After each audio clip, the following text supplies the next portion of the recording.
Okay, good afternoon everyone. Welcome to our MCC lead session.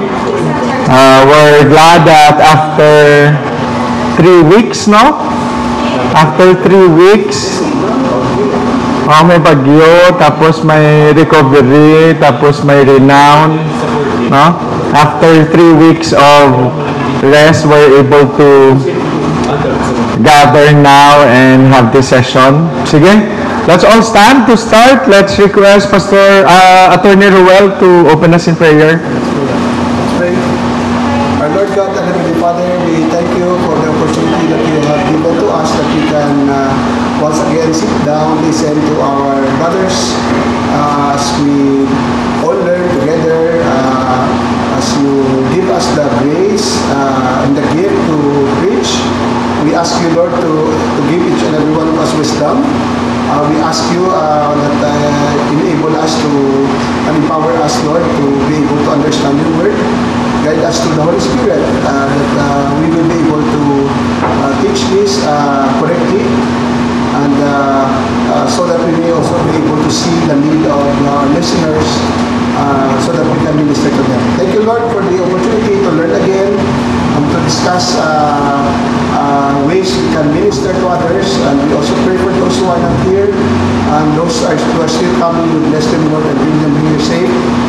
This we pray in Jesus' name. Amen. Amen. Okay, may be seated. Diri lang to siguro tanano ay, no? Parang mag-preach, centered ditanan ang attention, no? So, this is the first practicum session that we have for our lesson on preaching. If you still remember, we did study part 1 on Bible interpretation, and then part 2 writing the message, and then part 3 would be tips on how to deliver, no? And sa sininga hapon, na-assign na natin si Kuya John this afternoon to do the first schedule. Kung makaya pa, we'll have Sir Mike. Sir Mike, okay lang? Okay.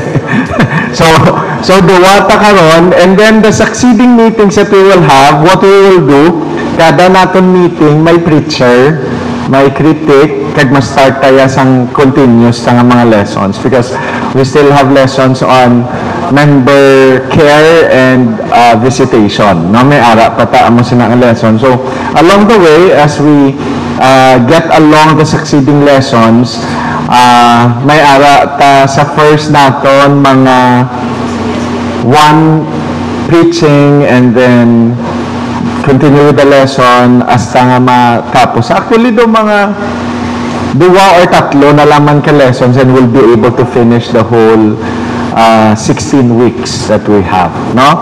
So daw sang san-o lang, no? And this afternoon, we're glad nga maka-hold ta sang sininga practicum. Initially, naghambal ko 30 minutes, pero sa pag-istoryahan na naman nung Errol, base kaya lang 10 to 15 minutes so that we can cater a number of preachers at one session. Kag nalantaw ko naman ang kay Kuya John nga slide ng practice sa 35 minutes ko, no? so sige lang, tawag ta kung ano, okay? What we do this afternoon is, of course, sit down, mamati ta, kag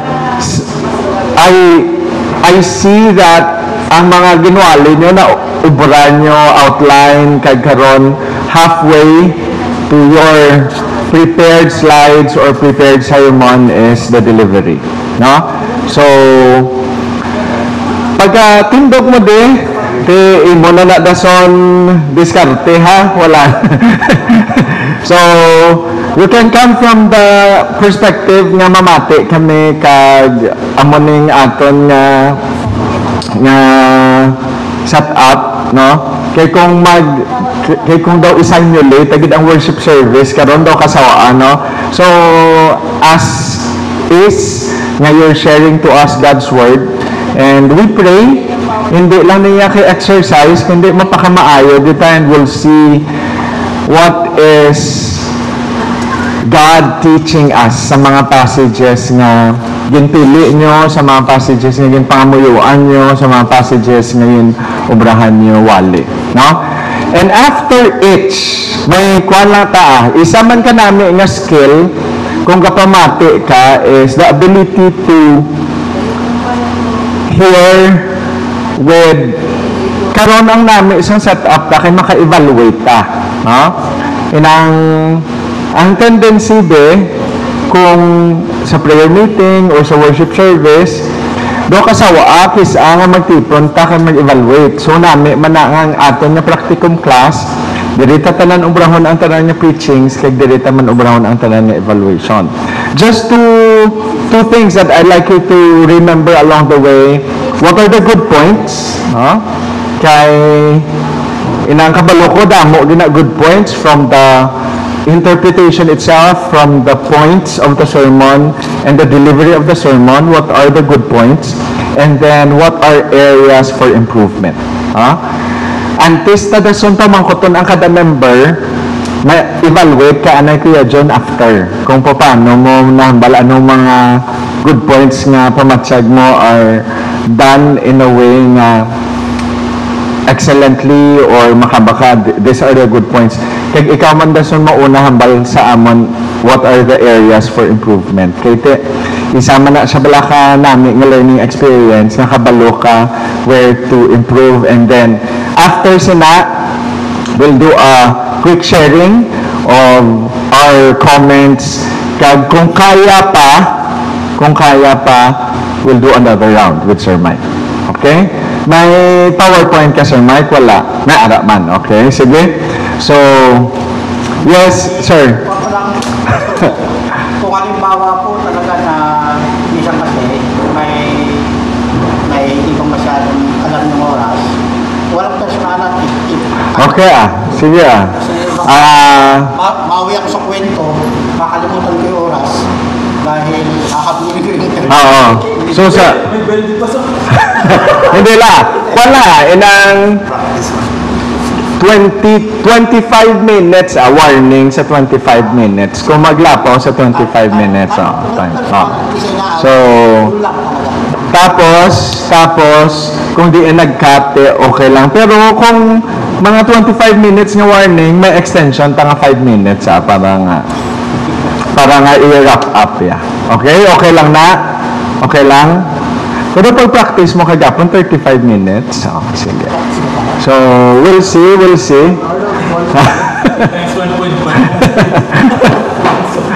Okay Okay. So, let's give the time to Kuya John, our speaker for this afternoon. Let's prepare our hearts and minds as we listen to God's Word.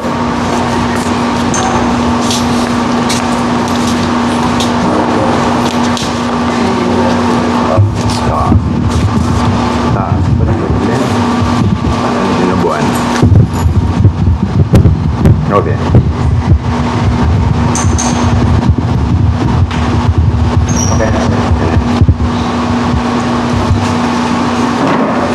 Okay.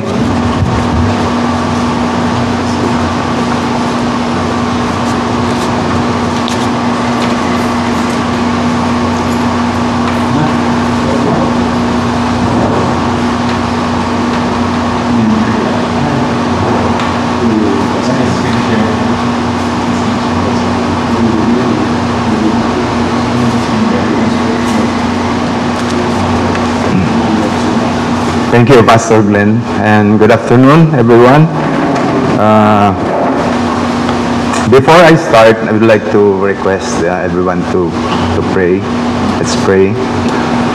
Father, thank you for giving us this opportunity to learn regarding preaching, and thank you, Lord, for how you will be giving us your blessing and your grace to know this topic, this type of communication. We ask that you be with us in Jesus' name. Amen. Huna-huna. Ano ang huna-huna? It's your mindset. The mindset, it is an individual's set of attitudes, inclination, beliefs, perspectives, psychological habits, and thought processes. It's sort of like a lens wherein you filter through which you can see everything. So meaning, kung anong una-una mo sa isa ka bagay, isa ka tao, amo na siya ang reaction mo, amo na siya ang the way you behave, the way you treat that person, the way you treat that event. And I have two types of reactions to certain very familiar objects. One is rejoicing. That is the natural tendency of a person to be happy when he says successes in life. Ba na sagot ka ng girlfriend mo, you'll be very happy. And the other one is we are under pressure. That is the normal tendency of a person when he encounters difficulties in life. So we have to rejoicing on the one hand and under pressure on the other. Those are the two expressions because of your current mindset. But let us see what the Bible has to say about rejoicing or under pressure. For this topic, I have selected two key authors of the Bible, James and Peter. Why not Paul? Because you are too familiar with Paul. No, not because of that. James and Peter have a personal encounter with Jesus Christ. That's why I have selected the two. James 1 reads, "Count it all joy, my brothers, when you meet various trials of various kinds, for you know that the testing of your faith produces steadfastness." Okay? James wrote this letter to the Christians who were scattered outside Israel. This was written barely 10 years or 7 years after the death and resurrection of Jesus Christ. So after the death and resurrection of Jesus Christ, Christians who were mostly Jews were already persecuted by their fellow men. You read Paul when he was still Saul, persecuting the Jews, persecuting the Christians. It was the work of Herod who wants to gain of the Jews by persecuting Christians. To gain favor with the Jews by persecuting Christians. So this is James 1, 2, and 3. The other passage is taken from 1 Peter 4, verse 12. It says here, "Beloved, do not be surprised at the fiery trial when it comes upon you to test you, as though something strange were happening to you." Strange is meaning foreign, alien, were happening to you. "But rejoice insofar as you share Christ's suffering, that you may also rejoice and be glad when His glory is revealed." This letter was written about 20 years from the time that James was written. And this was written for Christians, mostly Jews also, who were scattered outside Rome because the Roman Empire, they were from Rome, but the Roman Empire was persecuting them, probably during the time of Nero. That's why it says there the fiery trial. It was when Rome was set on fire. And the Christians were scapegoats of the fire in Rome. So they were persecuted and they were scattered throughout what is now known as Turkey. It's worth it to note that Peter was the leader of Christ's apostles. Siya yung pinaka-hari-hari, siya yung pinaka-leader. And we know a lot about Peter in the four Gospels. James also was the brother of Jesus. So these two are very close to Jesus. Okay. So where are they? They scattered. This was addressed to the pilgrims who were scattered in Pontus, Galatia, Cappadocia, Asia, Bithynia. Pakalaki na area ang na-scatter nila. because of the persecution. Probably Peter, before writing this letter, was saying that the mindset of Christians in terms of their reaction to what was happening to them was one of sadness. That's why he wrote this letter.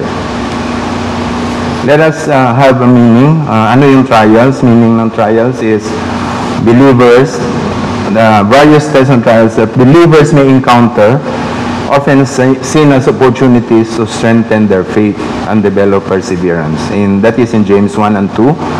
1:2, and the test or trial often used in context of testing one's faith or character. That's in 1 Peter 4. So, on the one hand, it's for strengthening the faith. On the other, for the testing of the faith or character. Okay. So, let's go back to James chapter 1:2. Count it all joy, my brethren, when you meet various kinds of trials. For you know that the testing of your faith produces steadfastness. In red is consider it joy. When you are pressed by difficult situations, the farthest thing from your mind is to be joyful or to be happy. Think about the recent typhoon. Wala kang tubig for 2 weeks. Wala kayong kuryente for 2 weeks. It's really sad to think about it. But our difficulty today compared to those scattered abroad, persecuted, according to Paul, they were experiencing famine, they were killed for the gospel. Our persecution of 2 weeks without electricity is far from that. Okay, and also, 1 Peter said, rejoice insofar as you share in Christ's suffering. So, clearly, we both see that James and Peter agreed that the only response a believer in times of trials or testing is to be joyful. Okay? So, the next question is why we should be joyful in terms of when we encounter trials. Because our mindset in terms of sadness is to be sad, and during times of triumph is to be happy. But here it is a contradictory of terms. When you are in trials, you should be happy. Are there reasons for Christians to be happy in terms of trial?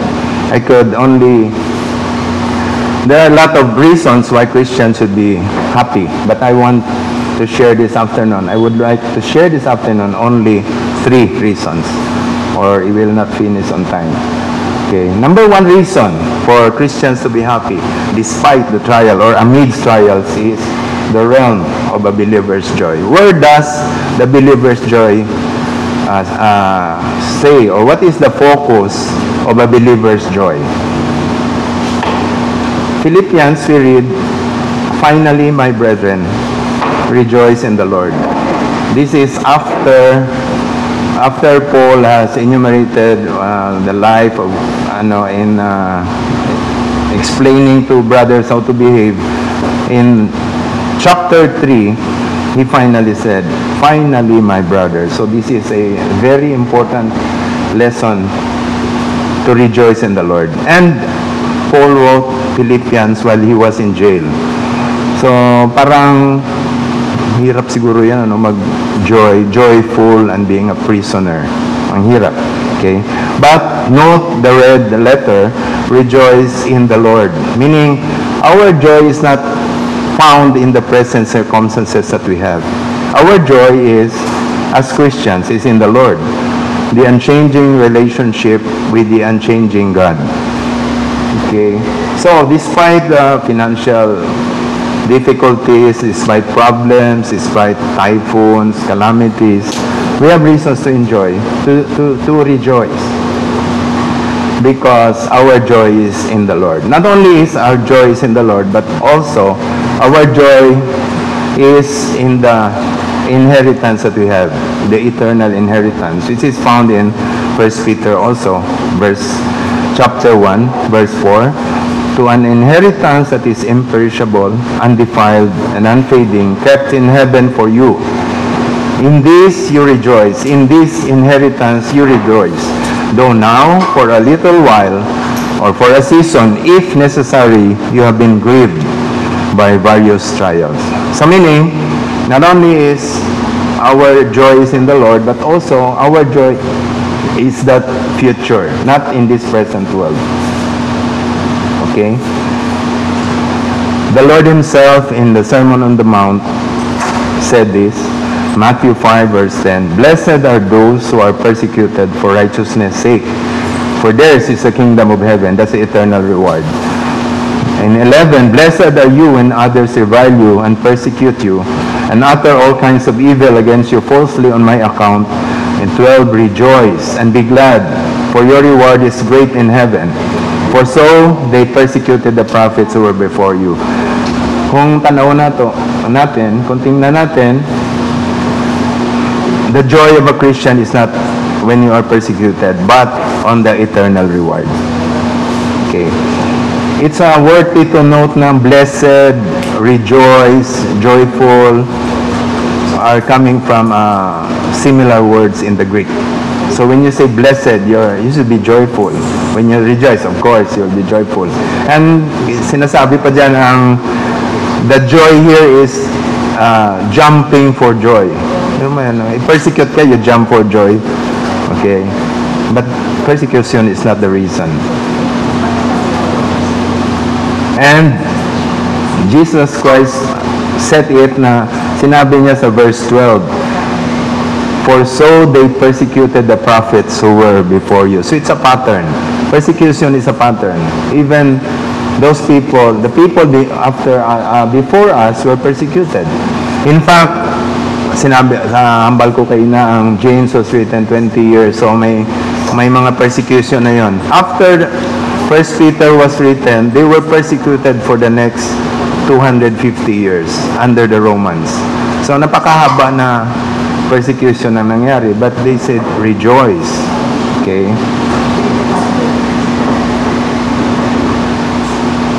And finally, in Luke 9,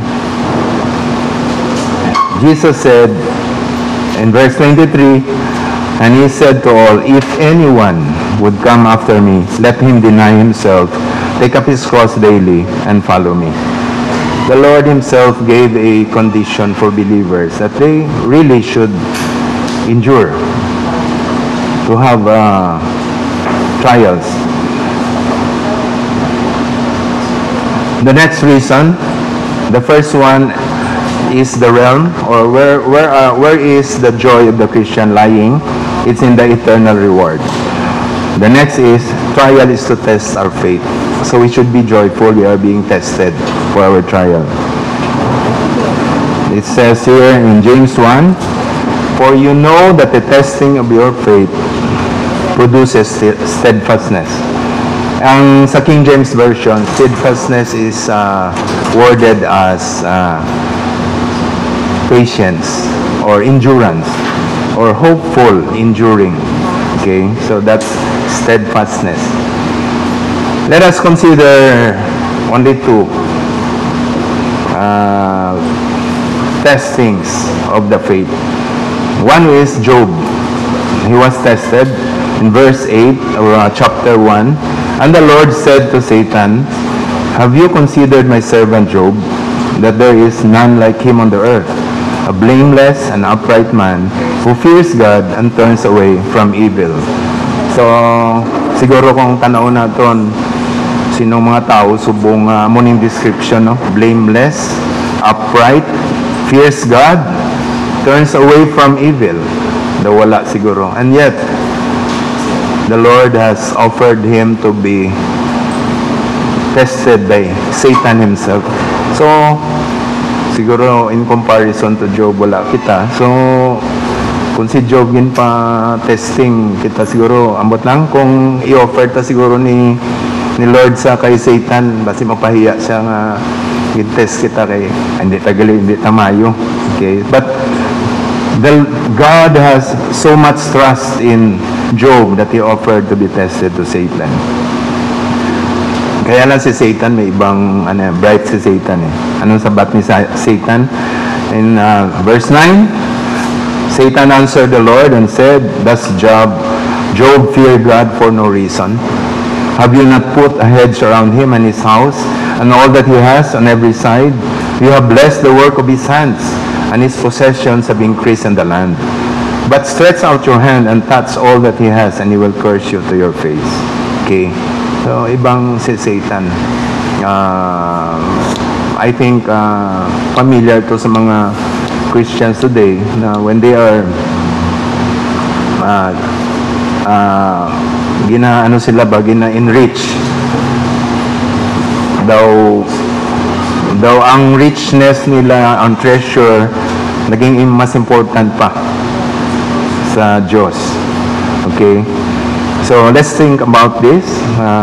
Basi amo ni kita nga kay ginaano lang tayo ni Lord, prosper, so why we are good. Okay? But I don't know when persecution comes, ma-endure but maka-endure ta o hindi. Will we be like the rich young ruler na kabalo siya tanan about the Ten Commandments, about the law. Pero nung paghambal ni Christ na sell all your possessions and give to the poor, he walked away sadly. Okay? For he has great riches. Then the other person tested by Jesus Christ himself was Peter. Okay? In Luke 22, verse 31, Simon, Simon, behold, Satan demanded to have you that he might sift you like wheat. But I pray that your faith may not fail. And when you have turned again, strengthen your brothers. Okay. Simon.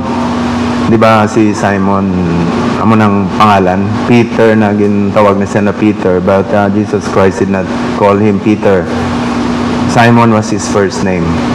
Meaning, and duwag ka beses, Simon, Simon. Diba? Pag yung tawag ka ng nanay mo nga, Ruel. Diba? First name, basis. Important. And grinding might sift you like wheat. In the old ways of sifting flour, daw may grinder na sila nga stone. Duwa ka, ginagaling ang wheat to produce the flour. Then sift na nila para fine. In the modern, when I was working with San Miguel, iba na ang technology. Daw duwa na siya ka-plate.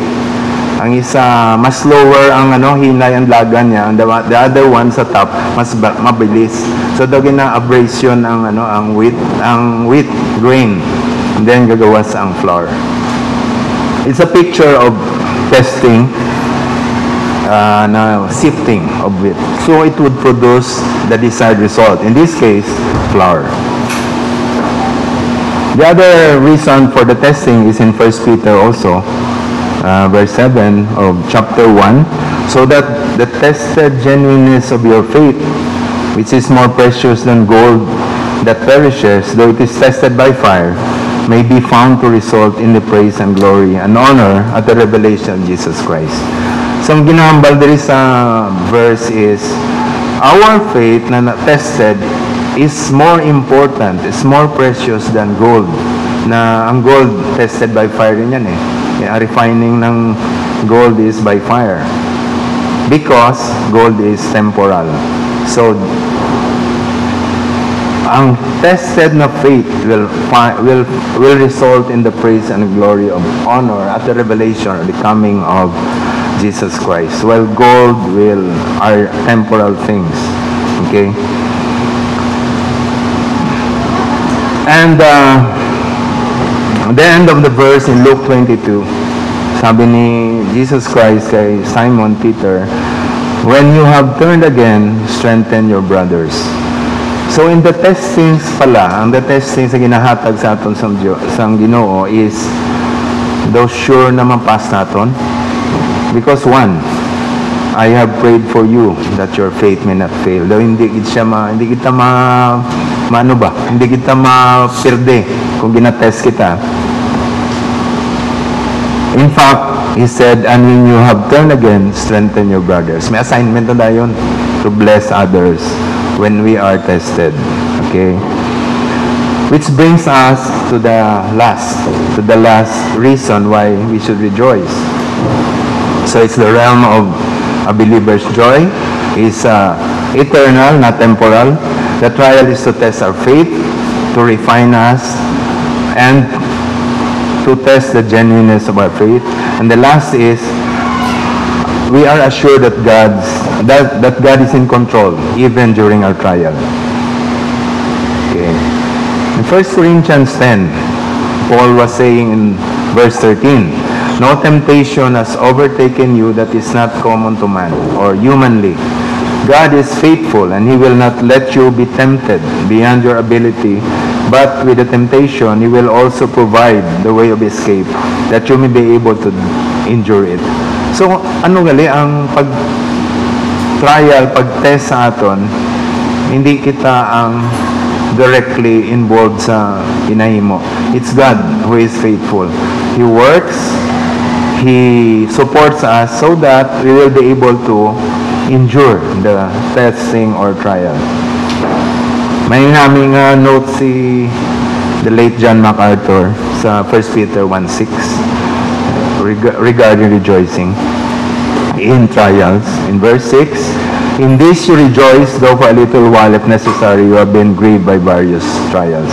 Meaning, trials or trouble does not last. It's in a little while. Trouble serves a purpose, if necessary. Trouble brings distress. You will be grieved. Trouble comes in various forms, so various trials.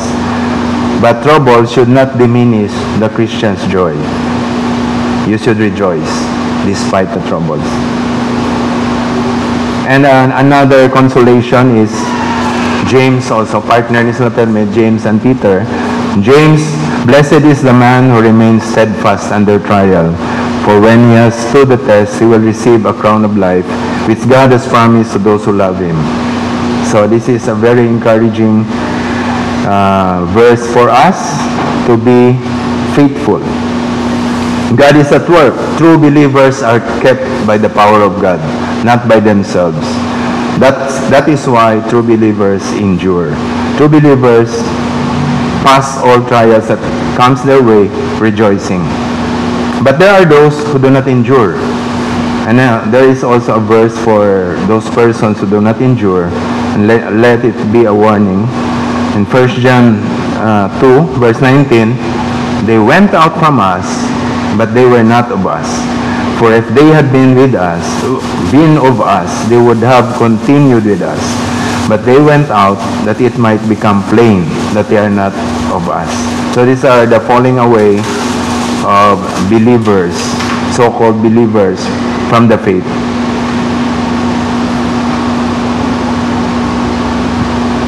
So finally, those are the three reasons for rejoicing in trials. One is realm, or the focus of our joy. Trial is to test us, to refine us, to test the genuineness of our faith, and the assurance of God's control in trials. God works in us through trials.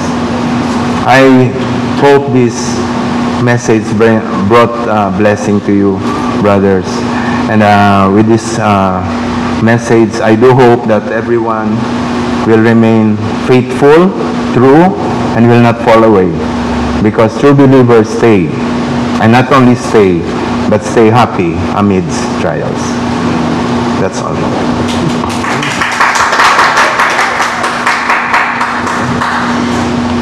Okay, sige. Interview na po yan. 25 minutes. 25. Good. Time is good. I think it was delivered very well in relation to time. So, hindi masyadali, nga daw ginalagas ka, pacing is good. Sige, before we give our comments, kamusta man ang pag-assess mo? How do you evaluate your delivery? Hindi ko kabalo kay hindi ka ka-judge kung ikaw eh.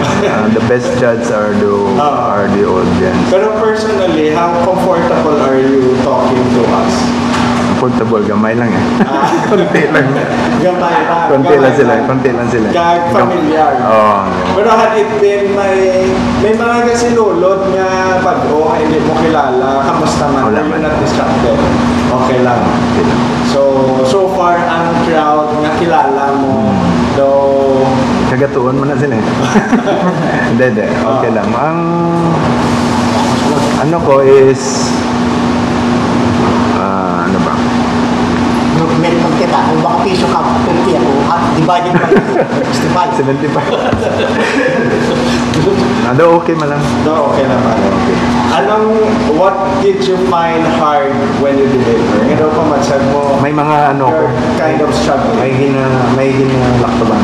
May ginalaktawan. May nalaktaban para sa time. Para sa time. Naglaktaw ko sa iba. Pero hindi naman siya very material. Okay, it's ano siya daw, detalye.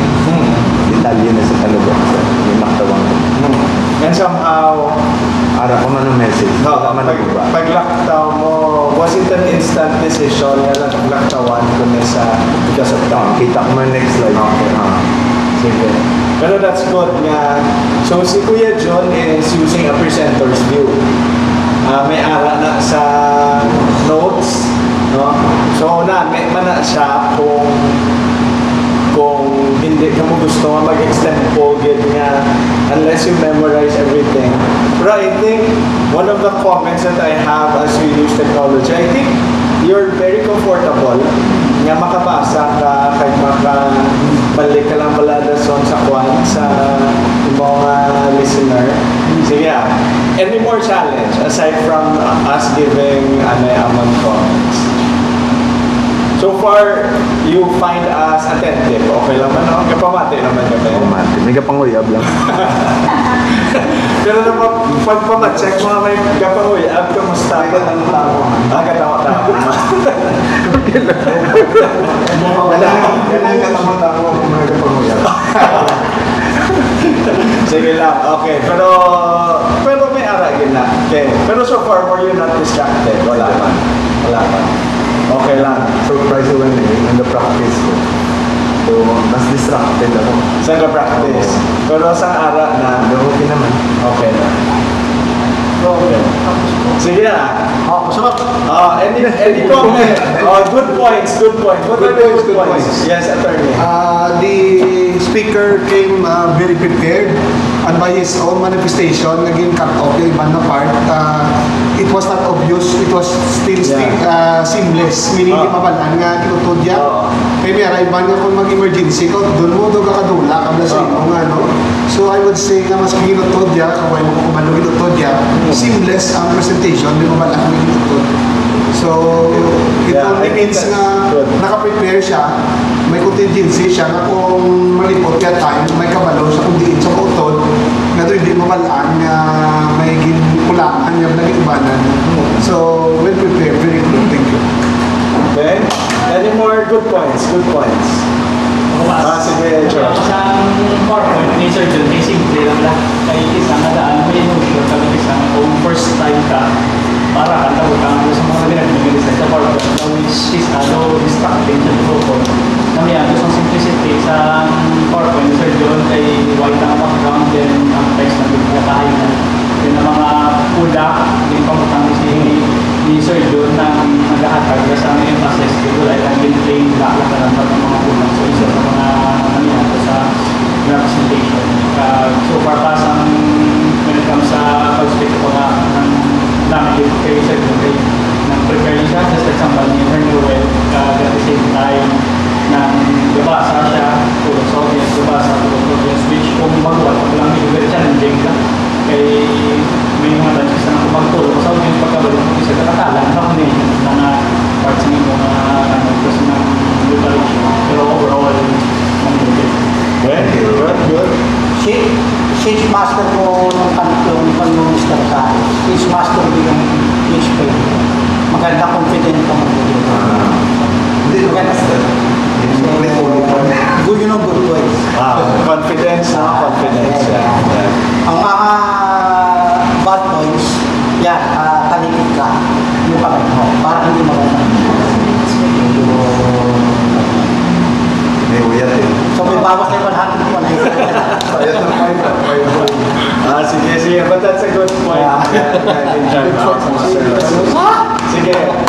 just you have listed our comments.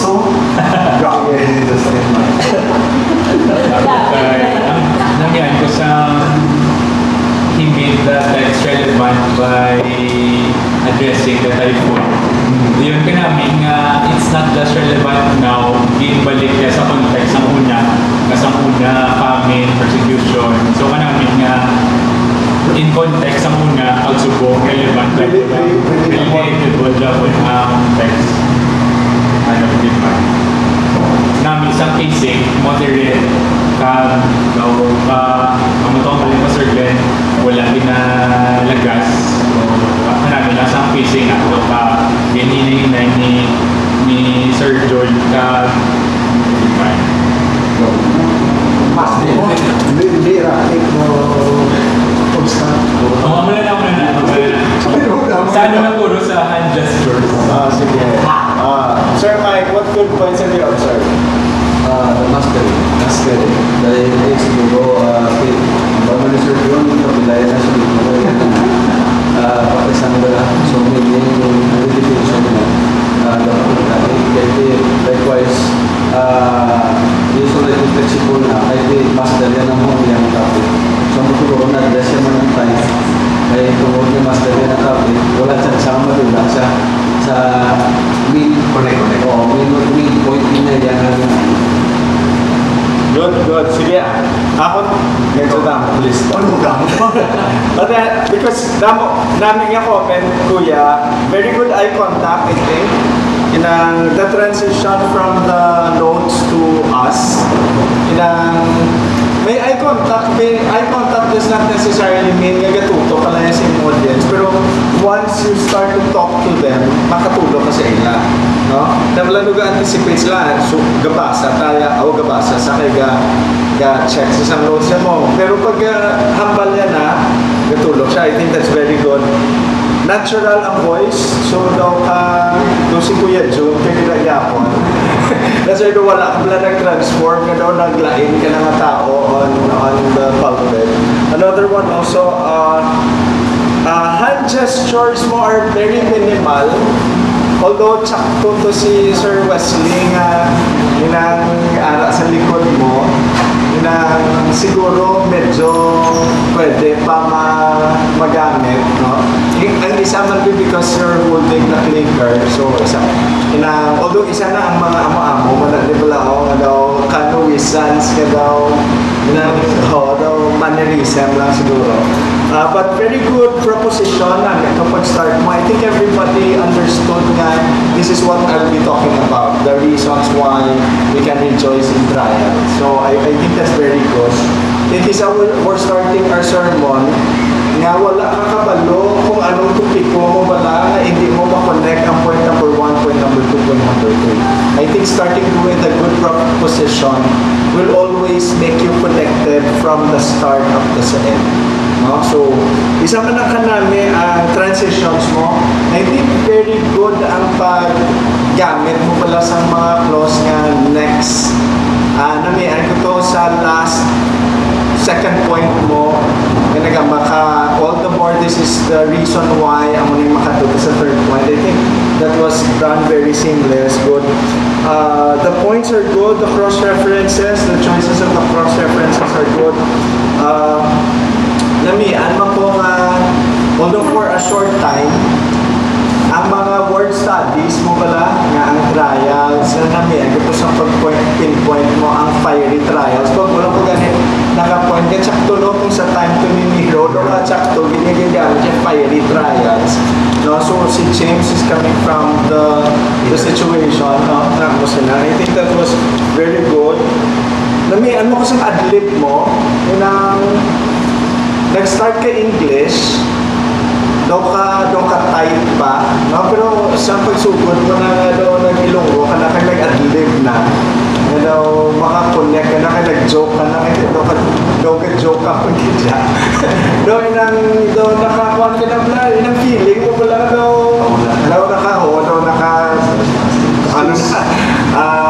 breakthrough ka na, naka-break in ka na, no? Sige daw, alin na daw may amo ka na feeling kanina.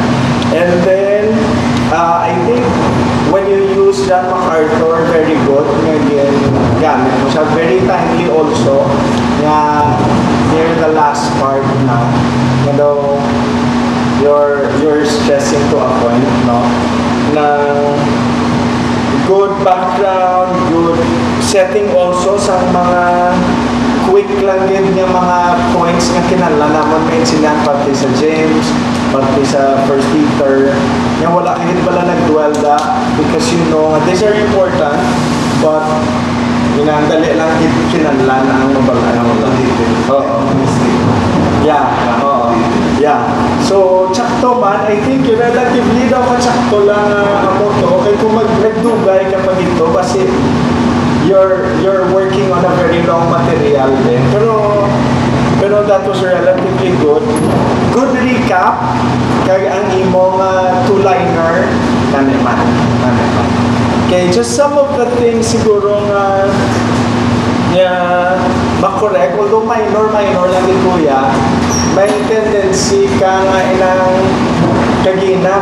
I think na-notice ko nga kadua, kagit pala nga pangita sa words. Yan na palang, kakatabo na kung right there and then, bala dira ka pa nanungdong, na daw wala mo pala na planuhan na. So, inang I think kagina do mga like, although pwede mo na ma-connect sa audience nga makapaano na gani or ano sila pero kaya na doon may gamay na mga struggle gano'n siguro kapangita ka sa words siya. So and then also si Richard Ruler part man sa imo nga kwan. So everything that you said wala to sa kwan, no? Kaya kung segue to siya na careful lang kay base pala kung nagsulod lang sa imo nga mind tapos siyambal mo.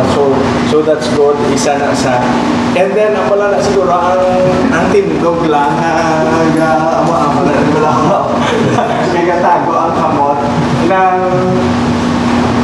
pero generally I think that's very minor pero may pwede pa siguro nga magamit ang kamot, no? First time mo magwali nang bad for a first time, right? So, Jay, schedule mo na rin. It sounded like a seasoned preacher. Okay. So, ano? Pero I think Kuya Jun is very comfortable sa pulpit, no? Pacing-wise, namin mo ng pacing. I think that's very natural. Yeah. Any comments sa mga bagay na kinalang pagiging improve ni Kuya Jun? Mawali pa rin siya mo. Hindi man boring. Hindi. Sa akin, I think because it's information laden. Though every sentence wala daw may ulol.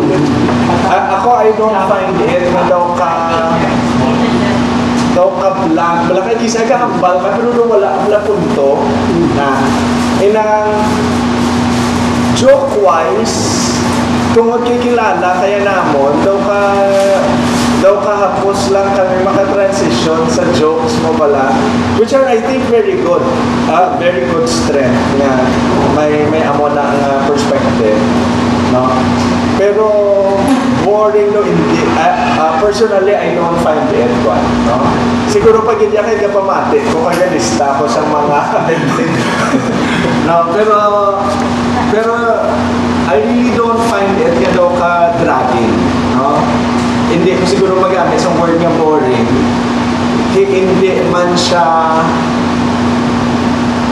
biskan wala ka nagpagwa sa jokes. Pero pamatsyag sa ako na I think mga gipambal ko na hindi siya talaga drag. Okay. Attorney, you're saying something. It's more of a question than a comment. Kung isa you are in a quandary, kung will I have to infuse as many verses as I would want or would I try to regulate it? Parang I agree na hindi siya boring especially ng time ba lang sa buong I'll be honest ako hubagan ni mata ko pero ang time class po, ngati yeah. afternoon. Class. Ito boring kaya mga kapuyan na hindi. Talagang isang issue ko lang may aga daw alam ko sa dalaman daw dugangan kung verse o ibanan verse. Pero siguro i-imo na iyan niya Paul sang ano. Yeah. Pero I would say na hindi siya boring. Kaya kung maboring siya sa aming oras, katuluyo ni Sir mo. Hindi matulak ito lang sunod. Pero I think nakasunod pa naman. Because nga ako naglasing ni Pastor, kung anong nagagawa sa inyo nga baba, daw relevant man sa verse na binabasa mo. So wala ang daway may na-waste, wala nga ano. So ako na lang, isa pa magputuloy, Pastor, may ara, ginaya rulebook, na example, amulan nito na mo ang mga verses na bitol ko, is mistake ikaw na o wala man. May ara ko experience, hindi sa masabakang kada mga slides na namon kisa galabot na 70, 80, 100 kaya may mga ginapang-emphasize kami na pala. Kung magsubra na po sa 60 slides, 70 slides, nakalapot ito na 45 minutes to 60 minutes. So balik ito na liwat, pang cut kit ko sa mga verses nga hindi ko na siya i-emphasize, basahon ko lang eh. So I think the answer to that is both practical, nga kung pila lang ka-time ang ginhatag sa inyo, you must be able to budget your time by the choice of the necessary verses na kinalan mo ganito as cross-reference.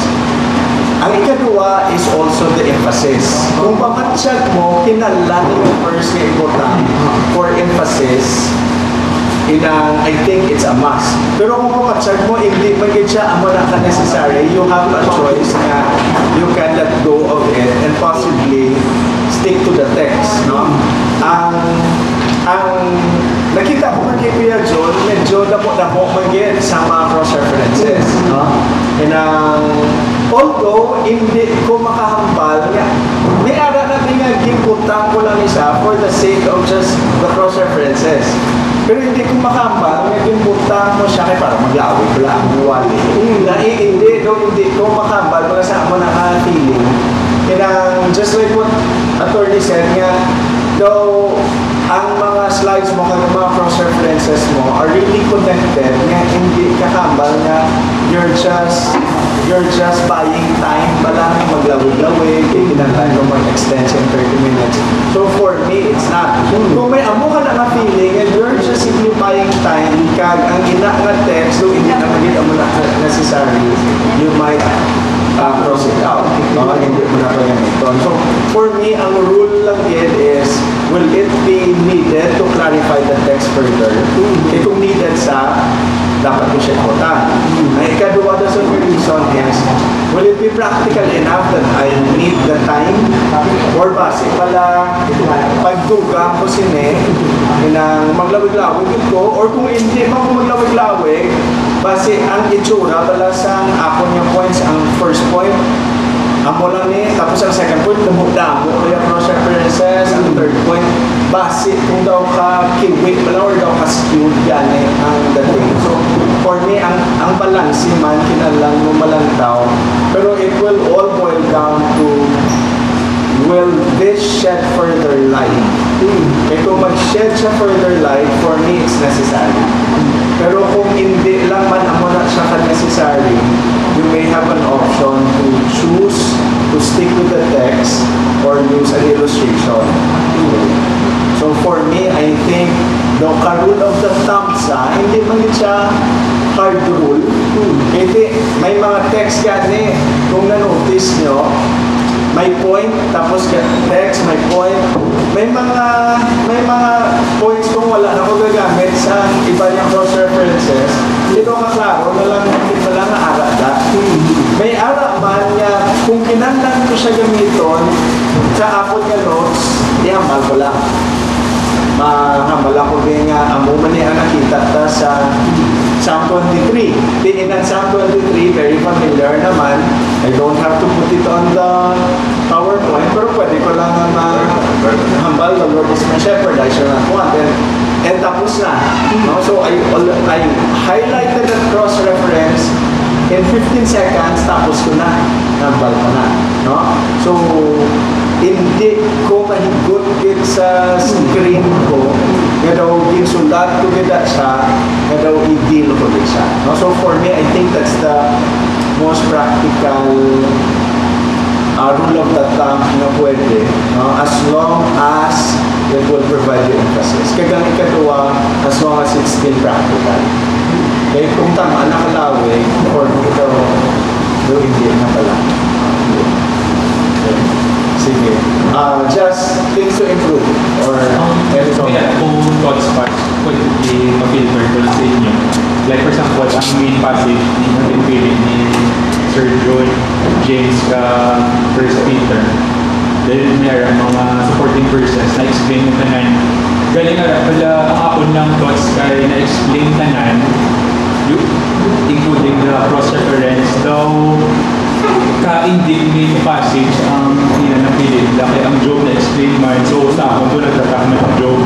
So paano niya ang balance? Kasi ang imong pinili na passage, ang muna lang yung ma-emphasize, yun ang iba, yung subordinate na lang sila sa imong passage. Although nakita ko man na just, though may pagka-mixture sang topical expository, ang ginagawa ko yan, John. Nga nag-base sa isa ka text for the topic, building on some points on that, pero kadamo sa mga the same points nga ginagawa sa lain-lain mga passages, which put the passage or put the text, the main text, in line with other texts as equally discussed. For me, okay lang wala po problema, as long as ang imo nga main text, wala ka-contradict ang i-point sa mga succeeding passages that you have used. Ang isa pa ginada, malain lang na kung paano na nakabati tuwali inang 5 loaves and 2 fish. At saka 5 loaves and 2 fish. Tapos ang points niya about Jesus Christ, the bread of life.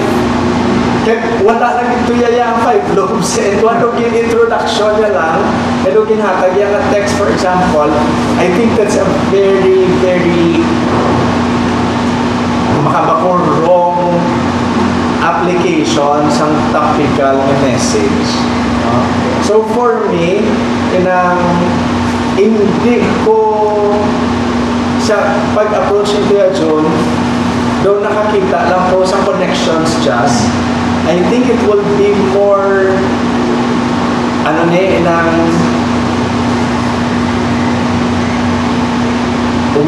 weaker kung si Kuya John gigamit siya lang to ang rejoicing kag wala na siya nagbalik. Ano yung topic yan lang din pala. Pero ang natabo ang ginkuha ko lang sa James ato ang rejoicing, ang trials, testing of your faith. Although you have brought your main points on that, right? First Peter. Kaya sa First Peter, ang moment. Surprise. Pero personally, I find it a good mix. Kapanong kuya kanina, kanami isang choice ang text nga lain-lain nga text, pero pareho pala gid ang thought nila. So amo man wala ko nambal daw hindi gid siya amo na ka-expository sang James, hindi gid siya amo na ka-expository sang Peter. Pero kung ma-combine mo, both James and Peter talk about the same thing, no?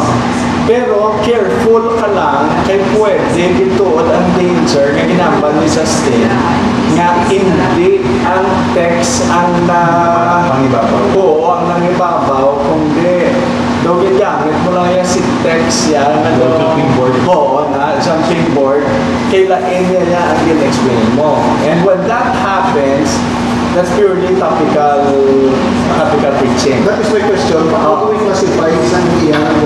Was that topical or Tungod kay si Kuya John, kada text ina-expose siya. It's really an expository preaching based on a topic. Do amo ginaan daw characteristic. Pero hindi siya expository preaching based on the text. Nanakuha nyo na, hindi pa rin siya. Kaya ako pwede ko katapikal, pero pag deal ko sa kada verses na ginagamit ko, I expound them. That's actually expository preaching gamon. Ako na sa ang pagplastar sa doctrines. Naglang ko gabasa ka doctrines, it's really a topical writing, pero kada verses explain as support. So, ang natabo, it's topical, pero pag deal mo sa kada verses, expository, hindi ko na makulbaan. Wala ko na problema, kay ang kada verse, deal mo accordingly. You took extent man nga may mga terms ka sa kada verses nga gina-explain mo, may background ang mga, like when you talk about Jesus, a blessed to, you gave a background nga si Jesus sa time. Pagka kuwan mo sa kay Job, you also gave a background about Job. So nakita nyo nga biskata nagkuha siya sa mga references, yung billion ng mga references in justice to the text and the background. And for me, that makes the point expository. No? Pero technically, ang text mo, ginamit mo as a topic, nagwa ka na sa pila ka mga points, and then nagamit ka sa iba ng mga points. No? So, compared mo, deal mo lang to si James 1 and 2, pwede na nag-build on, okay, it will take you word study ka sa rejoicing there, sa trials there, sa faith, sa so, unasa. Pero for me, good sa, wala ko may ma-comment sa structure na ginagamit mo, except that hindi lang pag-iabuso, kaya ang tendency sa jumping board topics, na nagawa lang ko sa verse, ang muling topic ko, tapos nag-topic na ko yun. Ang tendency din na, kung i-expose mo kada text, it will take you a long time. Malawig-lawig kayo yan. Malawig-lawig kayo yan. May kumutapikal kaya ang tanong na verse na inaman mo ito equal importance. Like sa exposition na ang inang passage. Kaya the rest are just simply in support. But that's a very good observation. Very good observation. Kung in-notice nyo, Pastor, wala po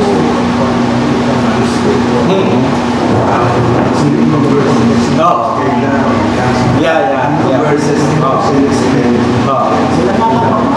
And I think that makes it very natural. That's very natural. May isang point ni Kuya John nga nag-share siya nga wala siya manuscript. So pwede ka kawali nga wala ka manuscript. Pero nga wala ka manuscript, ay kabalo ka na kung ano yung mo. Nga ina lang sa sugod na kag ang basihan mo ang mga verses. Can that happen? Yes, pwede din na yung mata ko. Pwede din na. Ang advantage sina, hindi ka mahigot sa word by word mong ihambal. Pero ang advantage man, Rason, is you go very extemporaneous, wala nagabasa ka sa verse, tapos communicate ka. I think mga 10 verses lang na-present. Inaulit-ulit ko lang yung balik-balik ko lang. And then yung how to explain it, yung big idea ng verse, nalulutin ko sa main text. Pero inabalik ko yung main text. Wala ko lang yung manuscript. wala to. Sa first and third, wala ko may Notes lang ako. Nice. Kaya ko ni presenters yung tendency mo, basahon mo. So in shorten ko ka na. Ano lang big points. Board public speaker. Pero check ko sa comment ni attorney nga seamless wala kami kabalo actually the jerk cutting some points, right? Though hindi siya mabalhan nga you're doing some cuts. even if you do the cuts, are actually very natural. Very natural. Ang isa lang siguro nga, kaya pala tama ni Guro Yapon Tanan, magwali ka, pero may istorya ka lang pala. Kung mag-istorya ka, may sense. Pero na nagpuno siya, okay, amo ni ang rejoicing under pressure. Tapos kung mag-trials ta, ang ato niya reaction is in the rejoicing, ang default ta. Tapos nagsugod na sa din. Pero nga, ang maka-rejoice ta. Ang maka-rejoice ta is the connection sa tanan-tanan. And amo na sa kisa ang problema ta when we preach, na wala ta may gina-anchor nga what we call proposition. Dapat may amo gina, dapat klaro din si imo nga ang connection sa point number 1, point number 2, point number 3 halin sa imo nga proposition nga gusto mo i-angkat. Subong hapos ng mga propositions. Kaya ang in-deal ni Kuya John is letter. So ang principles na hapos lang. It will become challenging when it's poetry. I-interpret ka sa Psalms. Anong proposition mo sa Psalms? I-interpret ka sa narrative. Anong proposition mo sa story? Pero either ways, klaro lang din dapat. May pagsugod mo tapos may introduction, include mo na gidaya ang proposition mo sa mga points. So, sa story, pwede ka kambal nga, sige, itag isa-isa whole taning event, kung ano nga lesson sa makuha sa kada event. That's really the proposition when you deal with narrative preaching. Isa man kung Psalms, pwede kaya makambal ano ang gina-drive out sa kanta or gina-drive out sa poem, ano ang truth that we can look behind or in the whole Psalms. Kaya dira mo na dason makabit ang point number 1, point number 2, point number 3. Kag ang imo dason nga ending line kung tulokon mo could either be a summary of your proposition or pwede an encouragement of your conclusion based on your points. Okay, ang isa lang din ka makambal ko nga amo to hindi ko na board kay kabalo ko hindi ka lang kadto kaagi ka mo daga pamati umuwali kasi isa siya man namin man sa speaker pero na ba lang ang connection sa one point sa isa ka point hindi mo pala mabalaan kaya kung magpamati ka na it will be hard for the readers to anchor on the text. Kaya ang proposition dapat should be really coming from the text. So for me, kung may isa pa guro ka skill sa communication, sa preaching, amo na. Kaya kung mag-istorya ta na, pero na may istorya kami ni Sir Wesley. Sir Wesley, ano to ang kinalan mo ngayon mo on? Step number 1, step number 2, step number 3. Ina, sa mag-istorya ta, that makes sense. Even if we talk for 30 minutes, because we're talking about the steps. Kung mag-preach ka na simple. So, dapat, klaro na, and it's very good nga naklaro na naklaro na. I remember sa preaching ni attorney sa atong lawig-lawig to sa atong prayer meeting to malangan.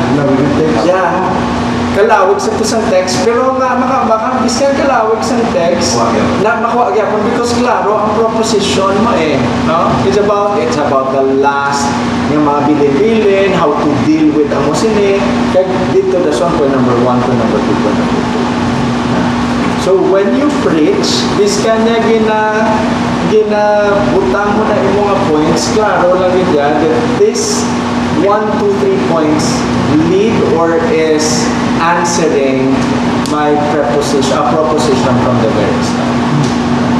So kung may amo ka na, sigurado kagaya biskandiin ka magliko-liko pagka-transition mo one point to another kapalit kagaya sa original mga proposition. So that makes preaching sensible for me. No? Kaya hindi kinala niya eloquent ka. Bis ka eloquent ka pa kung ang reader mo hindi sa may kaagi ka mo na feeling kagambal na hindi sa makagtuman na pero kung klaro na proposition, you really can communicate with sense. So isa na sa nakita ko yung strength. At the same thing, sa atong yung mga succeeding ng mga wali, isa ginaka-discomfort sa akon kung hindi ko na malinaw ng proposition na wala ko man na ginambal nga o kaya ang proposition na sa sininga hapon na munit. Pwede mo na mabalo kung batsag mo daw tanan nakabalo. Especially if I'm preaching sa mga pastors, pwede ko sige our proposition. Pero sa simbahan, wala ko nagawa. Kaya ang proposition ka, mali mo na nila sa proposition. But proposition is something that you're talking about sa bilog ng sabi. So, I think that's very, very important. Sige. Ako, kaya ito mas Ha? kaya pala ko. Ikaw na? Wala na tatay. Wala Kaya na pala ako tatay. kung kami man ay lista ko lang yung mga correct ko. Dahil mo correct ko. Ano? Lista yung mga correct ko. Wala pa. Yan. Next na tayo sa Friday ka na. Hindi na, ngayon na. Ngayon na. Hindi, meron. Eh, ginagawa yung habang umalis ako. Ha? Practice pa nga. Practice. Rehearsal ako, rehearsal. Ah, di pre. Oo, may rehearsals, may 4 o'clock. So, wala na ngayon? Tapos na tayo ngayon? Saka na kayo mag-practice. Ganun. Pero excited. Dadastify ko lang yung pagharap mo. Hindi ko pala nakikita Pero that's good. Number 2 na si Mark. Number 2 si Sir Wesley, number 2, number 3 si Sir Mike, number 3. Okay, but we'll have it on Friday. Okay lang ta Friday? Friday. Good, Kuya John, okay lang? And si Lynn, may schedule na si Kuya John na. Tapos pagkatapos ni Sir Wesley, may schedule naman daw si Sir Wesley, ha? Okay. Same lang ang passage, Kuya John, okay lang, ano? Okay? So,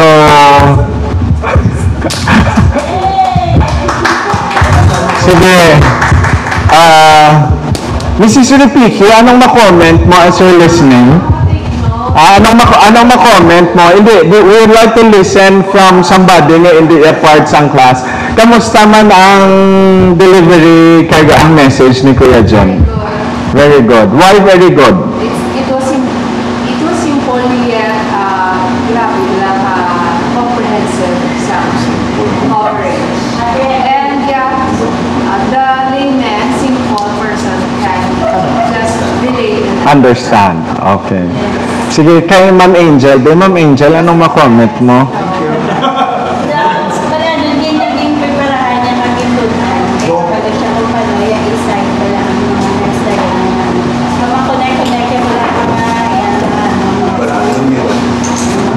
Okay, sige. Okay, sige. Spontaneous. Delivery wise, very good. Okay, sige. Praise God, congratulations. Sige So may ara ta on Friday, we'll have Sir Wesley on Friday and Sir Mike on Friday. Okay? Nainap ko sa kanya eh. Kaya nga i-justify ko sana yung pagharap ko ba? Preparahan ta na ang imo, Sir Wesley. Okay. Sige.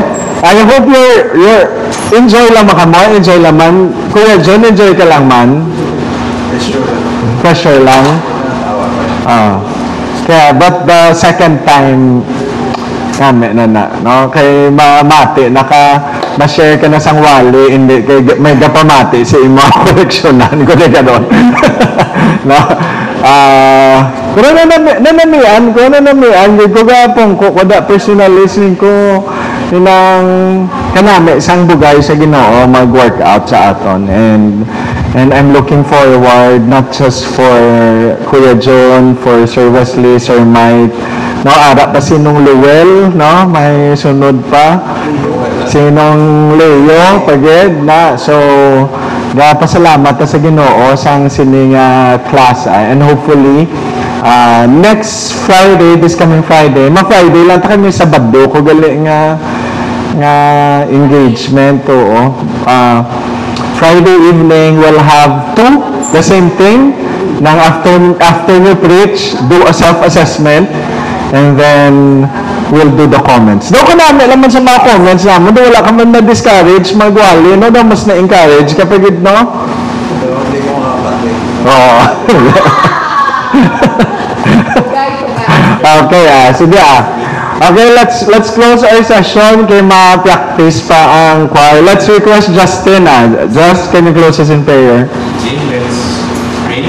Heavenly Father, thank you Lord for this opportunity wherein we could listen to your word through Sir John. Thank you God for the reminder that we could rejoice in response even in the midst of our sufferings, because our joy is not anchored in our circumstances but it is anchored in Jesus Christ our Lord and Savior.